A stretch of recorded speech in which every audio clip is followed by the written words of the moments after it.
Gipresyohan kog G's pesos kada kiyod ni Mrs. Lahi ra jud ning makaasawa tag isog pas ato a DJ Sam. Wa tay laing mahimo kundi sundon ang ilang mga patakaran sa panimalay. Bisag usahay, di na gyud makatarungan. Apan kita lagi nga di nagustog samok, hala sunod na lang. Why inom, why sugal, why barkada. Okay lang, para man pud na sa among kaayuhan DJ Sam. Naa nami duha ka mga anak sa akong misis, nga tawgon na lang pud nato sa pangalang Ivy. Ako DJ Sam, itago na lang ko sa pangalang Rigor. 40 anyos na ko DJ Sam. Samtang akong asawa, 29 anyos pa lang. Wa gyud noon kay mareklamo ani ako ang misis kay gawas nga gwapa, maamumahon pod sa amo ang iyang pamilya. Manggihatagon pa gyud siya DJ Sam sa akong pamilya. Gawas na lang sa usa ka butang. Binayran kaayo DJ Sam.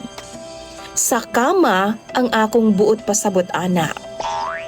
Sukad atong time nga nanganak siya sa among ikaduha DJ Sam.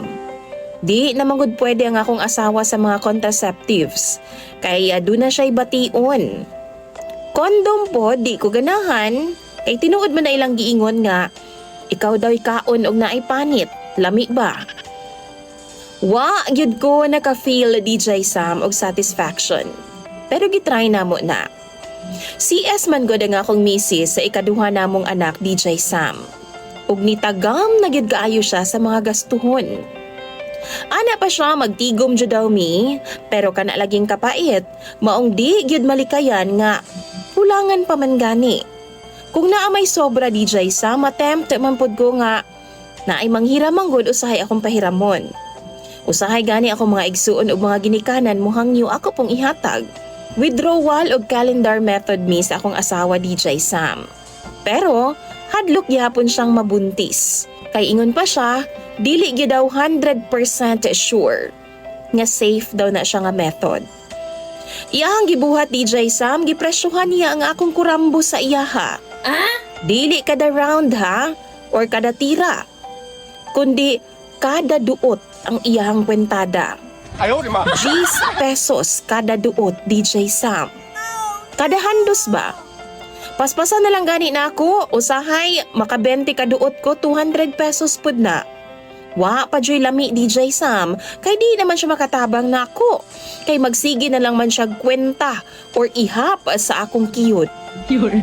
Ang idea na ako DJ Sam, aron di kayo ko madak-an, magpalpal na lang ko daan. O kung hapit na mo gawas, ay ha pa kumuduod. Pero usahay kulang gihapon. Usahay DJ Sam, wa ko'y kwarta, di ko katira niya. Magpalpal na lang ko, pero masuko pod siya. Kay naa na daw ko'y lain. Di jud pod pautang DJ Sam, ug di jud pod siya pahangyo. Kung di ko katira, kay wa ko'y kwarta, masuko lagi siya. Kay wa daw mo pasok nga income sa iyahaan ng adlawa. Kung kulangan po nga akong kwarta, masuko po siya. Kay wa na daw libre karong panahon na, mahal na daw ang mga palaliton. DJ Sam, usahay mabitin ko kay mangutana man na siya, pila daw ang akong budget. Mutubag pud kog 100 pesos. Human sa napulo kaduot ana DJ Sam, itulak na ko niya. Bisan wa pa ko mahuman, kay wa na daw ko'y kwarta. Maong naglibog ko kung unsay buhato nako. Tambagi daw ko ninyo mga viewers. Comment lang ninyo kay ako ng pambasahon. Daghan kayong salamat DJ Sam sa pagbasa ning akong istorya. Unta, dili ko ninyo husgahan. Dili ni binastos ha, tinuod yun nga naglibog og na problema ko karon. Unta, masabdan ko ninyo. Imong follower og sender DJ Sam, Rigor.